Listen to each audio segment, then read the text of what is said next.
국민의힘이 아주 요지경이었죠.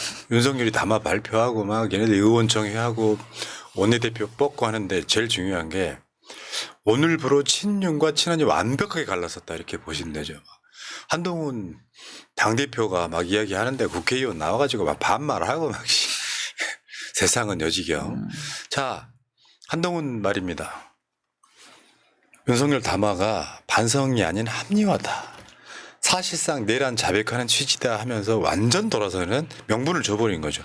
정치는 명분의 예술이라고 제가 계속 말씀을 드리오지 않았습니까? 그럼에도 불구하고 한동훈은 오전 기자회견에서 자기 입으로 탄핵 찬성이란 그 말을 못 사과들어요. 근데 취지는 탄핵하자. 예, 그러니까 기자가 물어보니까 네 그렇습니다라고 얘기하지 자기 입으로 그 얘기를 못 하더라고요. 쫄보 이 새끼. 예. 쫄보야, 이게? 그리고 한동훈이가 그렇게 기자회견을 하니까 저는 윤석열이가 그 기자회견 시간을 갑자기 뉴스에서 곧 뭐 조만간 윤석열 대통령 뭐 담화 예정이라고 뜨는 거니까 한동훈이 보란 듯이 일부러 좀 서두른 게 아닌가 싶습니다. 예. 입장을 너무 많이 바꿨어요. 한동훈 대표는.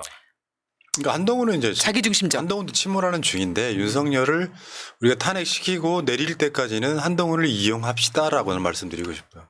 그러니까 이 상황에서 당론으로 윤석열 탄핵 찬성을 하면서 국민과 같이 가지 않는 이상 한동훈은 소수잖아요.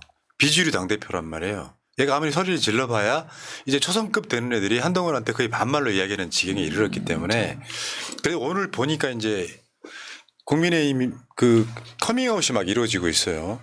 한지야 왜 한동훈 옆에 항상 따라다니는 예, 국회의원 단발머리. 있잖아요. 예. 윤석열 탄핵 공개 찬성 여당 내 7번째. 그러니까 탄핵 표결에 들어가겠다는 이미 20 몇 명이 넘어갔고요. 공개적으로 탄핵 찬성하겠다고 한 사람이 이 시각 현재는 7명입니다. 그러면 한 표가 부족한 거예요. 근데 이틀 사이에 저는 무너질 거라고 봅니다. 그 전에 진종호가 탄핵 찬성표 던지겠다 이야기했죠. 그 사격 선수 출신 네. 진종호가. 비례대표 비례시죠. 그래서 199명이 됐어요. 이게 무슨 분노스럽긴 한데 엄청 쪼는 맛이 있습니다 지금. 이제 선착순 한 명만 받습니다. 뭐 이런 거죠. 이게 이제 당론으로 아무리 오늘 또 보니까 국민의힘이 당론으로 탄핵 반응이라고 하는데 당론이 안 돼요. 왜냐하면은 권성동이가 원내대표가 됐어. 우리 저 김태호랑 서로 경쟁해갖고 원내대표가 됐는데 본인이 당론으로 부결시킨다 뭐 이런 식으로 이야기를 하고 있으면은 찌질한 게 어떻게 되냐면요. 108명 중에 그때 몇 명 나와가지고 투표하고 갔잖아요. 안철수 뭐 저 김혜지 다음에 김성욱 뭐 이런 사람들 투표하고 갔잖아요. 나머지 105명 우리가 규탄을 했잖아요. 그러니까 전체적으로 투표 안 하고 빠지기는 어려운 상황이 됐어요. 어제 뭐 김재섭이도 그렇고 그런 상황이 됐는데 당론으로 애들이 안 들어가잖아요. 그럼 남아서 투표한 사람들이 영웅되는 구조예요. 그렇죠. 그럼 마음속으로 한 이틀 정도 시간 동안 제발 당론이 아니었으면 좋겠다. 왜냐하면 당론이어갖고 아예 안 들어가는 상황이 벌어지면은 근데 지금 199명까지 왔잖아요. 200명 채우는 건 시간 문제라고 생각이 들거든요. 그 상황에서 말하지 않는 국민의힘의 다수들은 당론으로 결정했다고는 하지만 투표에 참여할 거고 보도된 거에 의하면 거의 한 25명 정도는 투표 참여하겠다는 의사를 보였단 말이에요. 그중에 소위 반란표 여러 개 나온다. 결국엔 무너진 거예요 지금. 한동훈이 약간 상징적 장면이라고 보시면 될 것 같습니다. 국민의힘 같은 경우는 어쩜 윤석열 탈당도 인정하지 못하는 탈당도 시키지 못하는 정말 아니 뭐 한동훈이 제명시킨다고 했으니까요. 안에서 또 윤리 구성해서 제명시키지 않을까. 예. 예. 이제 윤석열이 같은 경우는 국민의힘의 끈이 떨어지면 바로 체포에 가깝거든요. 실드도 못 치고. 윤석열이는 국민의힘 당원이라는 또 끈을 유지하고 있어야 되는 거고 지금은 친윤과 친한이 아주 박 터지게 싸우고 있는 상황이고요. 근데 당대표이긴 하지만 당을 전혀 장악하지 못하고 있는 그런 당대표이기도 합니다. 무능한 당대표죠. 리더십이 없고. 어저께 그 윤상현이가 그 고도의 통치인이다 이렇게 표현했는데 다 거짓말이었어요. 윤상현 이야기 그 얘기 잠깐만 할게요. 어제 새날에서 그 윤상현이 국민의 어저께 그 자기 지역에 있는 사람이랑 통화한 내용을 우리가 알려드렸었죠. 쇼츠로 올라와 있으니까 한번 보시고요. 얘네들 프레임 전환은 그거예요. 내란이 중요한 게 아니라 다음 대통령은 이재명이 된다라고 하는 거기에 대한 이재명 대표를 찍지 않은 사람들을 선동하고 있는 중 이렇게 보시면 될 것 같은데 저럴수록 우리가 그걸 밈으로 계속 밀어야 돼요. 그러면 누가 하는데 대통령을 그런 식으로 해서 저쪽을 무력화시켜야 된다. 저는 그렇게 생각을 합니다. 그러니까 윤상현이 그런 상황이고 그다음에 조배숙 어저께 법사위원회에서 이게 내란이냐 뭐 이렇게 이야기를 했던 부분들 이거 일거수일투족이 나중에 역사에 다 남습니다. 국회에서 하는 행위는 더군다나 그렇고요. 근데 국민의힘은 이게 중요해요. 추경호. 굳이 말하자면 4일 새벽 0시 29분하고 38분에 추경호랑 2번 통화를 합니다. 계엄 해제안 처리 늦춰달라. 정족수 안차 의원들 끌어내라. 이게 이제 정확히 말하면 국민의힘의 정당 해산 사유가 됩니다. 저도 정당 내란. 해산 사유라고 생각합니다. 이거 뭐 내란 수계와 동조해갖고 내란을 원내대표가 저지른 거 아닙니까? 거기에 국힘의원들이 국회 본청에 모이지 않았고 그러니까 지금은요, 어제도 제가 말씀드렸는데 정당 해산이 되잖아요. 국회의원직까지 박탈이에요. 통합진보당이 그랬어요. 비례의원만 박탈이고 지역구 의원들은 무소속으로 그러니까 사실은 국민의힘이 완전히 해체돼 버리는 거예요. 해체되죠.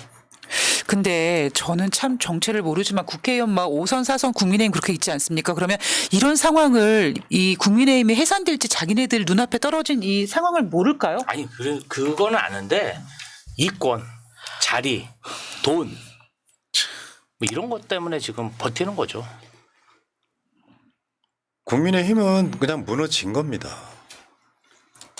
그 무너진 상황에서 어떤 권력의 부스러기를 한번 잡아보고 싶은 오늘 권성동이가 원내대표 출마하기 바로 직전에 정견 발표하고 뭐 이제 투표하잖아요. 바로바로. 근데 윤석열 담화를 보고 있었던 장면이 있는데 아이씨 이건 뭐 하는 거야 하고 막 자기가 자괴감에 빠지는 그러니까 국민의힘 국회의원 중에 윤석열을 칭찬하는 사람은 1도 없어요. 그렇죠. 그런 상황에서 알량한 권력 유지를 위해서 박근혜 탄핵의 트라우마 의문을 하면서 국민의 트라우마는 안중에도 없이 저 버티는 것 자체가 그 자살행위다. 부끄러운 줄 알아야 되고요. 자, 문을 부수고 끄집어내라고 하는 지시 폭로에 국힘 의원들 더 못 버틴다라고 하는 게 저게 핵심이에요. 윤석열이가 이 보도가 나온 이후에 나는 2시간만 계엄하려고 했어. 그렇죠. 경각심을 일깨우기 위해서 겁만 주려고 했어. 이런 걸로는 쉴드가 안 안 된다는 되는 거죠. 안 되죠. 네. 결정적인 증거가 다 나왔지 않습니까? 그러니까 국민의힘이 이 당론이라고 해도 투표장에 안 들어가기는 엄청 부담스러운 상황이 돼버렸거든요. 그러면 만약에 단체로 친윤들만 국회의사당에 그러니까 본회의장에 안 들어가는 상황이 와도 정당 해산 사유에 플러스 1, 2 더 포함되는 거예요. 왜 김상욱이가 그랬잖아. 나는 반대를 눌렀지만 표결을 안 하는 것 자체는 내가 하기 힘들었다. 그 나중에 그 김상욱은 찬성으로 돌아섰어요. 예. 근데 이런 상황이 벌어지고 있는 거예요. 그러니까 극우와 함께 국민의힘은 사라지는 과정에 있는 겁니다. 지금 뭐 대구나 이런 지역들 국민들조차도 그쪽 지역에 있는 분들조차도 윤석열 탄핵을 외치고 이번에 내란에 대해서 윤석열 구속해야 된다고 외치는 상황에서 국회의원들이 못 버티겠죠. 헌법재판소로 한번 가보겠습니다. 이 걱정하시는 분 많은데 지금 헌법재판소가요. 문재인 전 대통령 지명한 사람 2명, 김명수 전 대법원장 지명 이렇게 3명이 있고요. 합쳐가지고 이쪽이 소위 말하면 이제 친진보 쪽, 그 다음에 김명수 전 대법원장 지명한 또 정정미 헌법재판관이 있고 윤석열이 지명한 정형식 저게 지금 이제 박선영 현 진화이 위원장 임명한 사람의 처제 아니 처제가 뭐 여기 나와 있네. 제부. 그 다음에 조희대 대법원장 지명한 거고 아까 이따가 조국 대표 재판도 이야기를 하겠습니다만 그런데 지금 국회에서 헌재 재판관 추천 이거 바로바로 통과시킬 거예요. 이거는 윤석열이 임명하지 않고요. 윤석열 탄핵 이후에 대통령 대리가 할 겁니다. 근데 사실 이건 다 무용지물이라고 생각해요. 그렇죠. 뭐 민주당 추천이냐 국민의힘 추천이냐는 무용지물이라는 거죠. 그러니까 윤석열이 착각하고 있는 게 뭐냐면 이렇게 시간을 끌다가 나중에 헌재에서 탄핵 기각 받으면 된다라고 생각하고 있는데 우리가 생각해 보면 박근혜 탄핵 때는 뭐 비선 실세, 최순실이라는 인물의 비선 실세 그리고 사실 돈에 관련된 거잖아요. 그럼 그게 헌법재판소 가서 이게 진짜 문제가 되냐 안 되냐 논할 수 있는 어떤 부분이 있지만 이건 대통령이 국회를 해산시키고 국회의원을 잡을 언론을 장악하고 선거를 정말 무참히하게 짓밟는 일을 했기 때문에 그리고 그 모든 거를 국민이 봤기 때문에 헌법재판소에서 기각이 나올 수는 없는 문제라고 생각합니다. 본인들이 살아야 되거든요. 그쵸. 여러분 내가 이 구조를 좀 쉽게 설명을 드릴게요. 대한민국의 보수가 가짜라고 하는 이유는 설명을 드릴게요. 가치관이 아니라 이익으로 뭉친 집단이기 때문에 그렇습니다. 이 사람들은 기득권 유지가 목적이에요.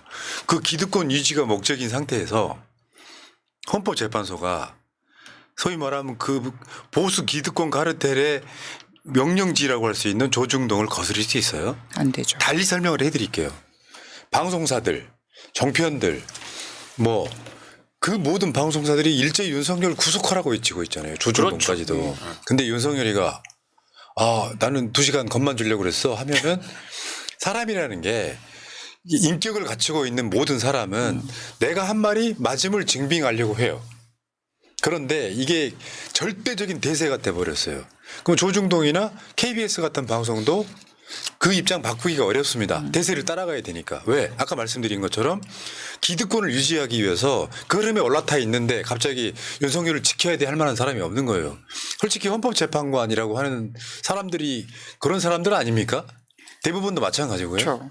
대부분도 이런 사람들이 어떤 그 법조계라든지 꼭 헌법재판관이나 대법관이 법조계 출신만 가는 건 아니에요. 대학 교수도 갈 수 있고 누구나 갈 수 있는데 그런 상황에서 저 사람들이 윤석열 탄핵안이 헌법재판소로 가면 난 반대를 할 수 있는 사람 나는 저 정영식이도 찬성할 거라고 봐요. 그리고 대통령 탄핵 같은 경우는 대부분 다 누가 찬반했는지 밝히지 않고 전원 찬성으로 입장을 내잖아요. 근데 지금 저 3명 이번에 국회에서 지금 임명 이제 통과시키려고 하는 저 3명은 당연히 민주당이 바보가 아닌 이상 윤석열 체제에서 올리는 건 아니잖아요. 그게 한덕수가 됐든 최상목이가 됐든 누가 됐든 간에 이 사람들이 대통령 권한 대행을 하고 있을 때 올릴 거란 말이에요. 이건 무조건 통과예요. 그쵸. 다만 얘네들은 이 헌법 재판소의 심리를 조금 늦추는 방식으로 지들 꿈을 꾸고 있는 거예요. 그래서 민주당 입장에서도 탄핵 심리를 이번에 더 줄였어요.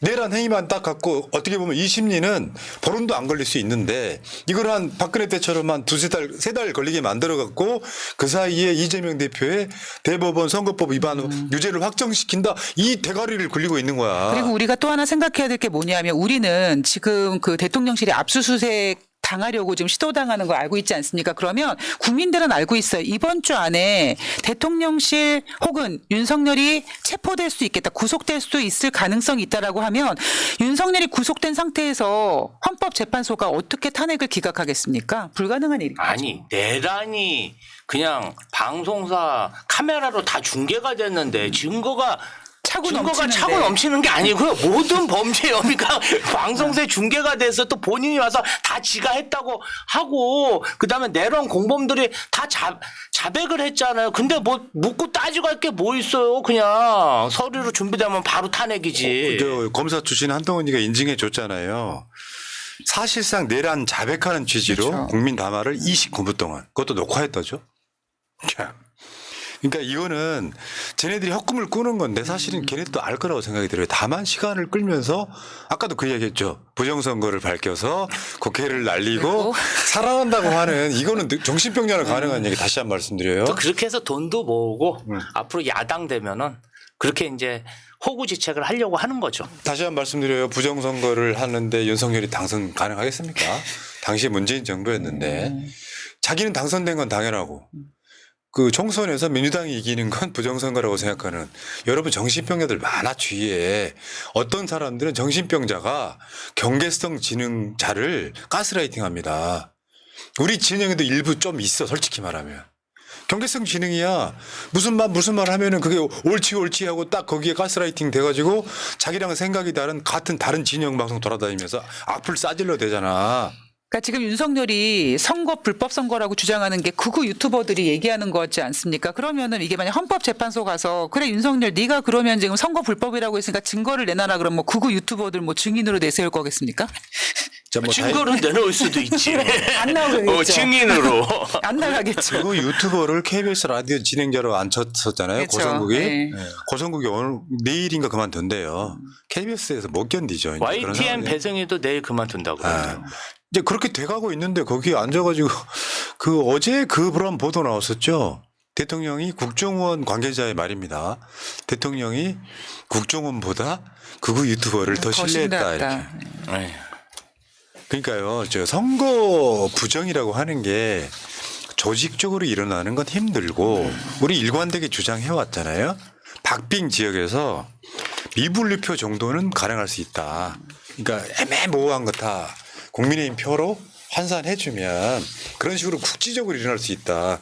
그런 걸 제외하고는요. 조직적으로 부정선거 일어나는 건 더군다나 윤석열 정권 치하에서는 불가능하죠. 그러니까, 선관위에서 해킹당했다는 그 전산망에 대해서 해명을 했는데요. 그게 인터넷에 연결이 안 돼 있답니다. 폐사망이랍니다. 그래서 해킹이 불가능하다고. 그러니까 이게 정신병자들이 모여가지고 아니 그러니까 우리가 뭐 그 완벽한 어떤 세력이라고 생각하지는 않습니다. 그런데 얘네들은 확실히 정신병자가 맞아요. 저는 이 기회에 일망타진해야 된다고 생각해. 어떤 식이 돼야 되냐면 나치를 찬양한 사람들을 실형으로 처벌하는 거랑 똑같은 관계가 돼야 돼요. 그 말하자면 내란 쿠데타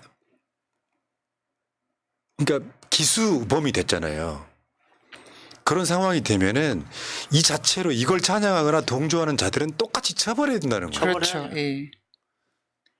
그게 민주주의 발전 과정인 거예요. 그러니까 뭐 정권이 바뀌거나 그러면 그런 것들을 하고 있는 사람들을 처벌해서 그 똑같은 세력들이 일제에 한반도 침략을 정당화하는 자들이잖아요. 대한민국의 악들이잖아. 자유민주주의라고 하면서 모든 국민의 입을 틀어막는 자들이잖아요. 아무 죄도 없이 이재명 조국을 구속하라고 말하는 새끼들이잖아요. 이 기회에 그런 사람들은 대한민국 사회에서 처벌해야 된다고 생각해요. 국민 학살을 하려고 한 예비 음모까지 드러난 마당에 이자들을 쉴드 치는 자가 있다는 게 말이 됩니까? 그렇죠. 더군다나 이번 사태는 역사적 의식이 있거나 좀 오래 살아온 기성세대의 혁명이 아닙니다. 신세대들의 혁명이에요. 그렇죠. 응원봉. 응원봉 흔들면서. 예. 저게 저 흐름 멈춰질 것 같으세요? 저렇게 청년들이 나와가지고 사실은 나이 좀 든 사람들은 밖으로 빠질 정도로 지금 주도를 하고 있는데 같이 합시다. 이거는 저 나중에 한번 보세요. 지금이야 막 축제냐 콘서트냐 전국이 다 그래. 설마 그런 게 아니에요. 다 그런 상황에서 윤석열이가 대국민 다 나오면 아이고 우리 대통령님 그러셨구나 진실이 그렇구나 이렇게 억울했겠다. 받아들이겠어요? 더 많이 나오죠. 그렇죠. 전 이번 토요일 날 정말 엄청난 인파가 모일 거라고 아니, 생각합니다. 저 응원봉을 보고 어떻게 망나니 칼춤이라는 표현을 할 수 있죠. 그러니까 과대망상 환자 아니겠어요? 자, 여러분 윤석열은 제가 봤을 때는 정신병자고요. 정신병자가 대통령직에 있다는 게 말도 안 되는 모순이죠, 모순. 그래서 제가 그런 표현을 오래전에 쓴 적이 있어요. 한정치산자, 금치산자라고. 그런 건 법적인 어떤 의미냐면 내가 그거를 할 수가 없어서 뭐 저 금융 용어이기도 해요. 내가 돈을 많이 가진 사람이야. 그게 윤석열하고 똑같습니다. 권력을 갖고 있는. 근데 이 사람이 그 돈을 제대로 쓸 수가 없어서 내가 그 돈을 쓸 권리를 다른 사람한테 이임하는 거예요. 여러분 보셨다시피 얘는 임기 기간 내내 정신병자 같은 모습을 보여줬는데 결정적으로 자기 탄핵 버튼 누른 거예요. 지금부터 쉴드 치시는 분들은 저는 처벌받을 수 있다고 생각해요. 보십시오. 윤석열이 정리된 뒤에 국회의원들이 그런 식의 입법을 할 가능성이 높아요. 그 광풍은 못 막습니다. 정신들 차렸으면 좋겠습니다. 1부 여기까지 하겠습니다.